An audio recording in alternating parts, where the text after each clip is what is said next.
गुजरात का सरदार कौन, इस बात का, इस सवाल का जवाब तो हमें मिलेगा 20 तारीख को, लेकिन उसके लिए आज मतदान हो रहा है।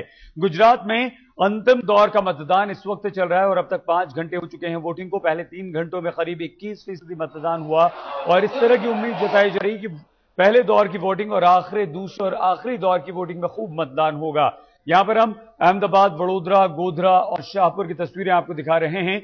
सुबह से ही इन इलाकों के अलावा तमाम जगहों पर वोटर्स अपने घरों से निकलकर मतदान करने पहुंचे थे। मतदान सुबह से ही तेज गति से चल रहा है और जैसे जैसे दिन आगे बढ़ रहा है मतदान और भी तेज होता जा रहा है।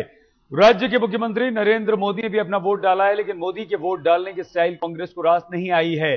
कांग्रेस ने चुनाव आयोग से शिकायत की है कि मोदी ने आचार संहिता का उल्लंघन किया है।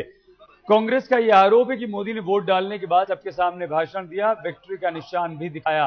इस पर भी हम आगे चर्चा करेंगे, लेकिन इस वक्त भी मतदान काफी तेज गति से गुजरात में चल रहा है।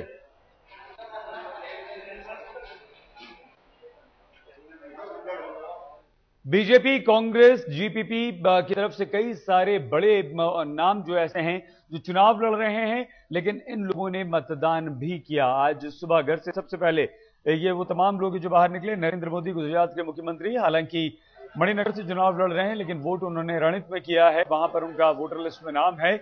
उसके बाद अमित शाह, विवादास्पद नेता, उन्होंने भी वोट डाला अपना। अरुण जेटली जो कि राज्यसभा के सांसद हैं गुजरात से, उन्होंने अपना वोट वहां पर डाला। नरहरि अमीन कांग्रेस छोड़कर मोदी के साथ शामिल हो गए हैं बीजेपी में। श्वेता भट्ट मोदी के खिलाफ लड़ रही हैं। पूर्व ये श्वेता भट्ट जो है संजीव भट्ट निलंबित आईपीएस की पत्नी है और शंकर सिंह वाघेला गुजरात के वरिष्ठ नेता दारोमदार, इनके ऊपर गुजरात कांग्रेस का है, इन्होंने भी अपना वोट आज डाला।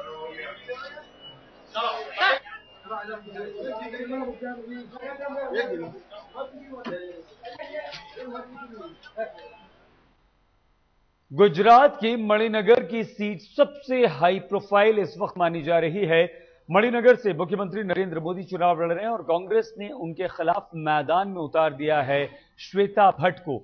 श्वेता भट्ट यानी कि निलंबित आईपीएस संजीव भट्ट की पत्नी। संजीव भट्ट की तस्वीरें आप देख रहे हैं इस वक्त। संजीव अपनी पत्नी श्वेता के साथ वोट डालने जाते हुए और नरेंद्र मोदी वोट डाल चुके हैं।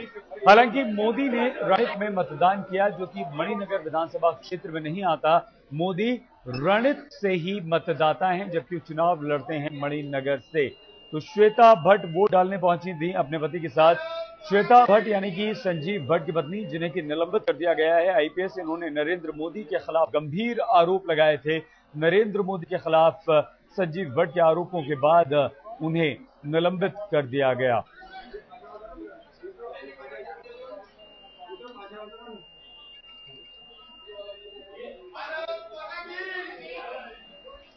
श्वेता भट्ट, नरेंद्र मोदी की तस्वीरें इस वक्त हम आपको दिखा रहे हैं। नरेंद्र मोदी के खिलाफ कांग्रेस ने यहां पर श्वेता भट्ट को उतारा है। कितनी टक्कर वो दे पाएंगी इसका पता तो 20 तारीख को चलेगा।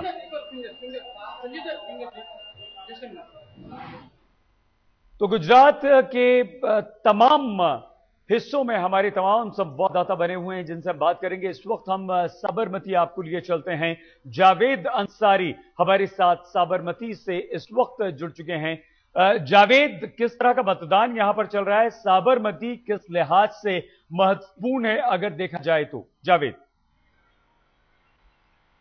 देखिए, ये अहमदाबाद में और जगहों पे जो खबरें आ रही हैं, अभी तक 20 से 22% 11 बजे तक ही हो चुका था। तो ये माना जाता है कि जैसे पहले राउंड का जिस भारी मात्रा में लोगों ने निकल के वोट दिया था, वो हो सकता है उतना ही या उससे ज्यादा भी लोग निकल के वोट दें। अब सब ये अटकलें इस पे हैं कि ये फायदा किसको पहुंचेगा। जो कन्वेंशनल विजडम है, अमूमन ये पहले देखा गया है कि जब लोग भारी मात्रा में निकल के वोट देते हैं तो ये एंटी इनकम्बेंस के खिलाफ, ये जो सरकार होती है साबिक, उसके खिलाफ देते हैं। लेकिन नरेंद्र मोदी का जो ट्रैक रिकॉर्ड रहा है, हमेशा उन्होंने जो कन्वेंशनल विजडम है उसके खिलाफ जाके काम किया है। और नरेंद्र मोदी और भाजपा के लोगों का ये मानना है कि ये जो मतदान है ये उनके फेवर में है। खास तौर पे इस पे युवा वर्ग और महिलाएं निकल के वोट कर रही हैं। और नरेंद्र मोदी ने खुद भी क्लेम किया है कि यही दो वर्ग हैं जिसपे ज्यादातर उन्होंने अपना उनको महत्व दिया था, अपना सारा अटेंशन फोकस किया था। इसलिए भाजपा के लोग इससे बहुत खुश हैं। उनका यह मानना है कि ये इस बात का, ये जो भारी मात्रा में लोग निकले हैं, इस बात का संकेत है कि भाजपा की बड़ी भव्य विजय होगी।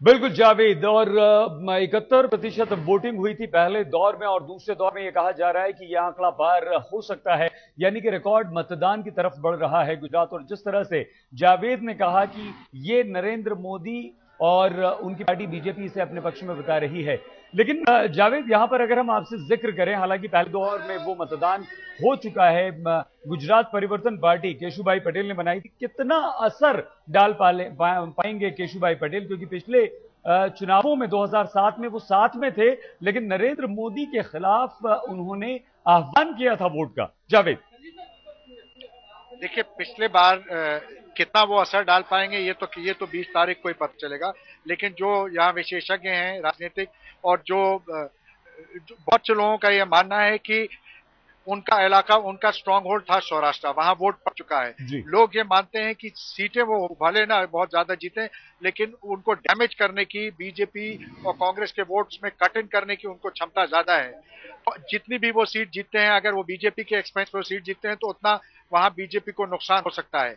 लेकिन ये सब, मैं फिर एक बार कह दूं कि ये सब आंकड़े हैं, ये सब आकलन है। असलियत क्या है ये 20 तारीख को ही पता चलेगा। आज जिन जिन हलकों में वोट हो रहा है वहां केशु भाई का और उनकी पार्टी का बहुत ज्यादा असर नहीं है। यहाँ पे सीधे भाजपा बनाम कांग्रेस की लड़ाई है, और इसलिए केशु भाई का जो असर था वो ज्यादातर सौराष्ट्र और साउथ गुजरात के लिए में महदूद था। बिल्कुल जावेद अंसारी हमारे साथ साबरमती नदी के सामने से बिल्कुल गुजरात से जानकारी दे रहे थे, बातचीत कर रहे थे। आगे और आपसे बात करेंगे जावेद, लेकिन हम आपको बता दें कि आज दूसरे और अंतिम दौर का मतदान गुजरात में चल रहा है, और 71% पहले चरण में मतदान हुआ था, लेकिन जिस तेजी से मतदान हो रहा है, जावेद भी जिसका जिक्र कर रहे थे, ये मतदान 70% से ज्यादा की उम्मीद लगाई जा रही है। लेकिन 20 तारीख को ही यह तय हो पाएगा कि आखिर ऊंट किस करवट बैठता है। क्या नरेंद्र मोदी हैट्रिक लगाते हैं या शंकर सिंह वाघेला कांग्रेस को कुछ मजबूती दे पाते हैं? वोट डालने के बाद नरेंद्र मोदी ने क्या कहा, आइए हम आपको सुनवाते हैं। गुजरात के आखिरी दौर का चुनाव है, और आज 1 घंटे में जिस प्रकार से मतदान का रुख देखा है, उसे मुझे लगता है कि प्रथम चरण के मतदान से भी दूसरे चरण में ज्यादा मतदान होगा। जैसे मतदान भारी होगा, वैसे विजय भी भव्य होगा। मैं गुजरात की जनता का हृदय से अभिनंदन करता हूं कि बहुत ही शांतिपूर्ण चुनाव रहे।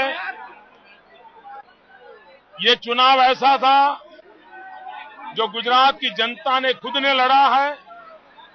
ये चुनाव ऐसा था जिसमें गुजरात के नौजवानों ने, गुजरात की माताओं बहनों ने इस पूरे चुनाव को अपने कंधे पर उठा लिया था। देश के लिए ये चुनाव इसलिए मिसाल बन रहा है क्योंकि इस चुनाव गुड गवर्नेंस पे लड़ा गया, डेवलपमेंट पे लड़ा गया और जन भागीदारी से लड़ा गया।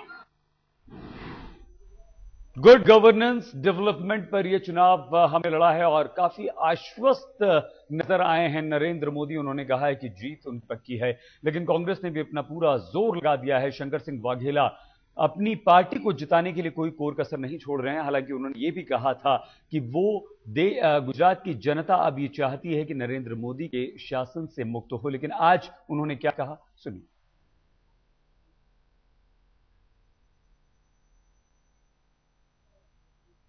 शंकर सिंह वाघेला की बात हम आपको सुनवाएंगे। सरकार के प्रति जो रोष है जनता का, वो निकाल रहे हैं वोटिंग के माध्यम से। वही डेमोक्रेसी सिस्टम है, और मैं समझता हूं कि 182 सीटों में से कांग्रेस को कंफर्टेबल मेजोरिटी 112 से ज्यादा सीटें मिलेगी, वो भी 12 पॉइंट प्रोग्राम के आधार पर। हमने हिसाब लगाया कि 12, 15, 17 साल में बीजेपी ने क्या दिया जनता को। तो वेट रिड्यूस पेट्रोल डीजल पर नहीं किया, फर्टिलाइजर यूरिया के ऊपर वेट रिड्यूस नहीं किया, बल्कि वेट बढ़ाया, ज्यादा लिया। आम आदमी को डे बाय डे जो टच करते हैं उस पॉइंट का ठिकाना नहीं है। इसलिए जनता ने काफी ऊंचा वोटिंग किया है और मैं समझता हूं कि काफी अच्छा रिजल्ट आएगा। शंकर सिंह वाघेला कांग्रेस के वरिष्ठ नेता हैं, चुनाव लड़ रहे हैं और वो ये मानते हैं कि इस बार गुजरात की जनता उनकी पार्टी पर भरोसा जताएगी, लेकिन ये तो 20 तारीख को ही तय होगा।